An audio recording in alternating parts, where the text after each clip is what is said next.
Bonjour, vous êtes avec Béatrice Infene, fondatrice de MML. Mon mari me localise. Comment allez-vous? Moi, je vais très bien. Aujourd'hui, je viens pour parler d'un thème très très important, un thème très très pertinent. Mon mari me trompe, comment faire? Mon mari me trompe, comment faire? Je reçois beaucoup de ces questions. Alors, je viens pour partager quelques points rapidement avec vous. D'accord, ok?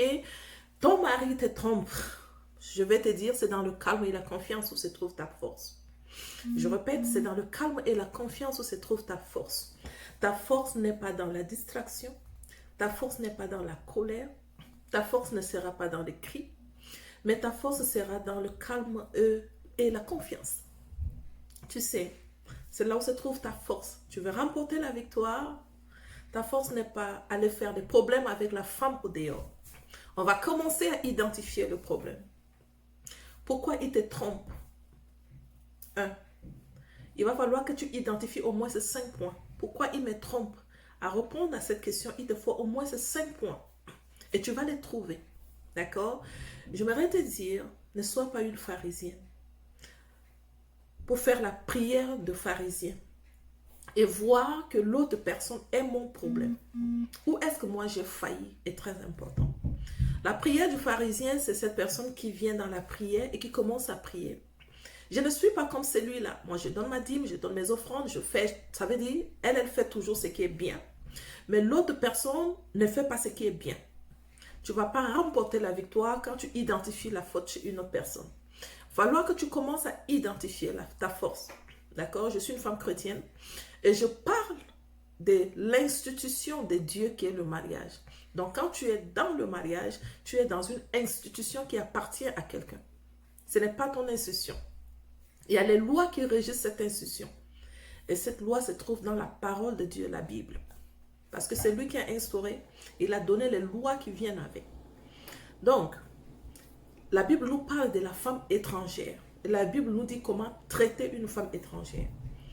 Traiter une femme étrangère, c'est que tu dois veiller sur ton époux.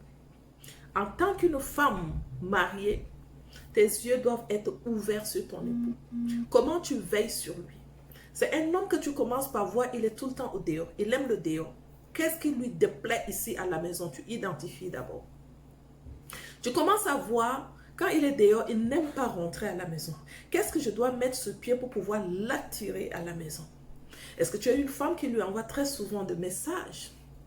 Est-ce que tu es une femme qui s'occupe de lui quand il rentre dans sa maison? Tu es la première à l'aider à enlever son manteau, à l'aider à lui donner de l'eau à boire, à s'occuper de lui.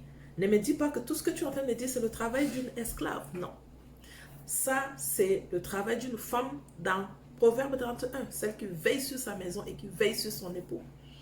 Elle sait à quel moment elle doit s'occuper de son époux. C'est que son époux trouve à la maison, il ne peut trouver ça nulle part ailleurs. Quand il va chez une femme étrangère, il ne peut pas trouver ça chez la femme étrangère.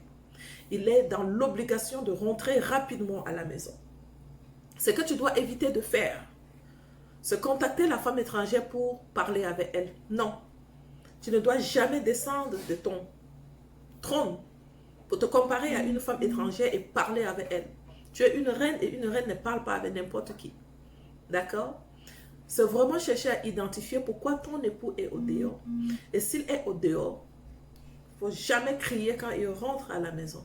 Tu l'accueilles toujours, mais tu augmentes le niveau d'accueil. D'accord? Les sourires, l'envie de l'avoir dans tes bras, le satisfaire sexuellement, mais pas la sexualité selon le monde, mais la sexualité selon le cœur de Dieu.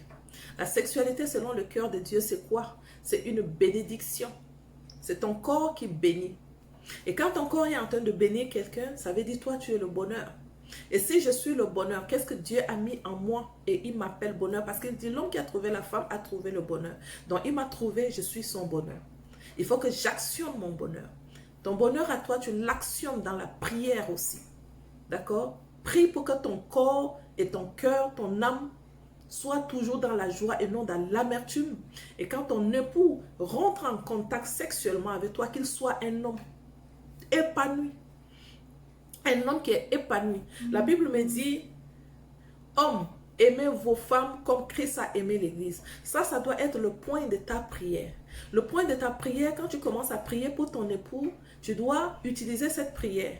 Père, amène-le à m'aimer comme Christ a aimé l'Église. Lorsque ton mari va commencer à t'aimer comme Christ a aimé l'Église, il voit une femme sans tache ni ride. Si tu n'es pas en train d'utiliser ce style de prière que je suis en train de te le dire, tu risques de te fâcher. C'est dans le calme et la confiance que se trouve ta force.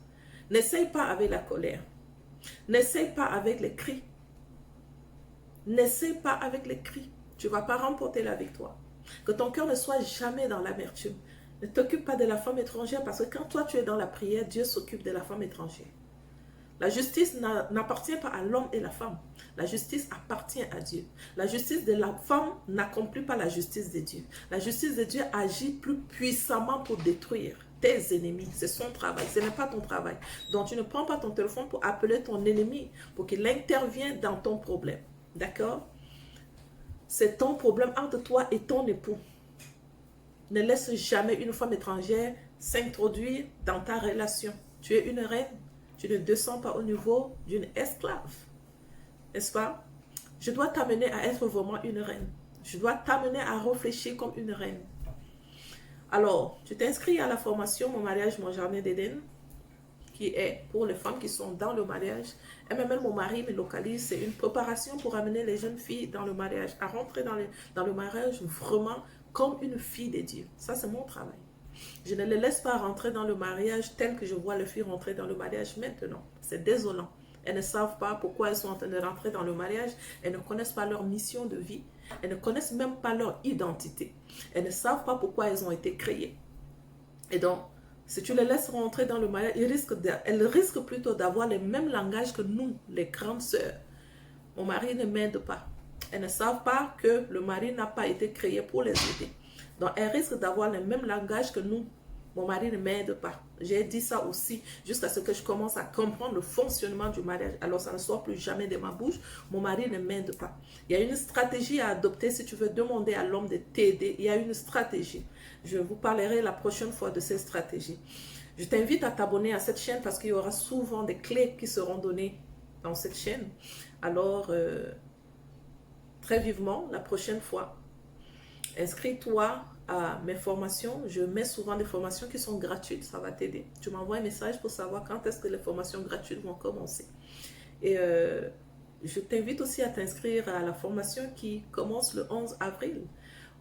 C'est une conférence en fait, une conférence en ligne. Le 11 avril, on a 4 heures de conférence avec 4 intervenantes pour parler justement de l'identité de la femme. Je vais aussi parler de la sexualité dans le couple. D'accord? Si tu veux vraiment vivre épanouie, heureuse, la femme qui n'est pas épanouie ne rend pas l'homme épanoui. D'accord? Donc, tu m'envoies un message pour que je puisse rentrer en contact avec toi et te donner des stratégies pour que tu vives heureuse et épanouie. C'est une institution de Dieu et il veut que nous vivons heureuses et épanouies. D'accord? Merci et bonne journée. Bye.